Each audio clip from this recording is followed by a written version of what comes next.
Salam, axşamınız xeyir olsun. Gün Az TV-yə baxırsınız. Studiyada Aynur Zahidlə əvvəlcə əsas xəbər başlıqlarına qısaca nəzər salaq. Qripə görə xəbərdarlıq edildi. Amerika Konqresi Ukraynaya yeni hərbi yardım paketini təsdiqlədi. Pekin müstəqil siyasət yürüdür və Ukrayna ilə bağlı mövqeyi aydındır. Netanyahu Misirə qaz tədarükü üzrə 34,6 milyard dollarlıq rekord sazişi təsdiqlədi.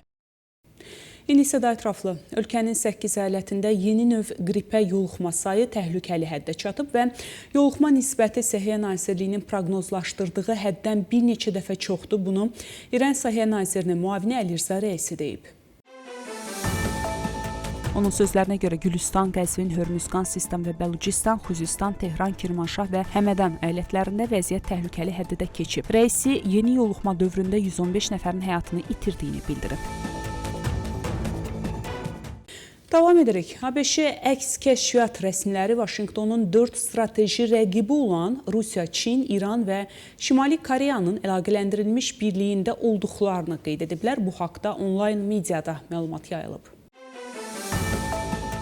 Onların sözlərinə görə bu işbirliyi ABŞ-nin milli təhlükəsizliyi, iqtisadiyyatı və demokratiyasına qarşıdır. ABŞ Kəşfiyyat Birliyi və Müdafiə Kəşfiyyat Agentliyinin 2025-ci il hesabatları göstərir ki, bu ölkələr hərbi texnoloji və kiber əməkdaşlığını artırıblar.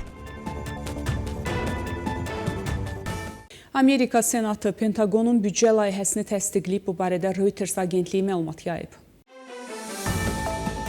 Məlumata görə sənəddə Ukraynaya hərbi yardım üçün vəsaitin ayrılması da nəzərdə tutulur. Layihə daha əvvəl Nümayəndələr Palatasından keçib. Prezident Donald Trump isə onun imzalayacağını bəyan edib. 2026-cı il maliyyə ili üçün Amerikanın milli müdafiə xərclərini maliyyələşdirən qanun rekord məbləğ 901 milyard dollar hərbi büdcə nəzərdə tutur. Sənəd Amerikanın Çin və Rusiya ilə rəqabət fonunda müdafiə qabiliyyətinin gücləndirilməsinə yönəlmiş tədbirləri də əhatə edir.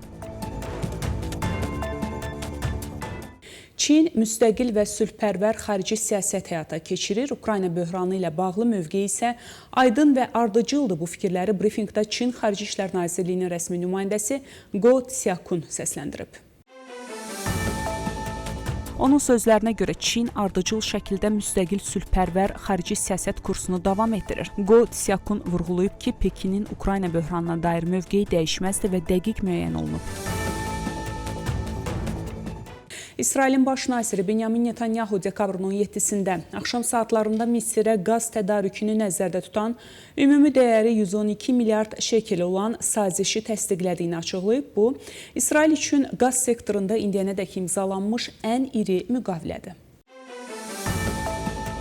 Bugün İsrail tarixində ən böyük qaz sazişini təsdiqlədim. Razılaşmanın həcmi 112 milyard şekeldir. Bunun 58 milyard şekeli birbaşa dövlət büdcəsinə daxil olacaq, deyə Netanyahu energetika naziri Eli Cohenlə birgə xalqa ünvanladığı xüsusi televiziya müraciətində bildirib.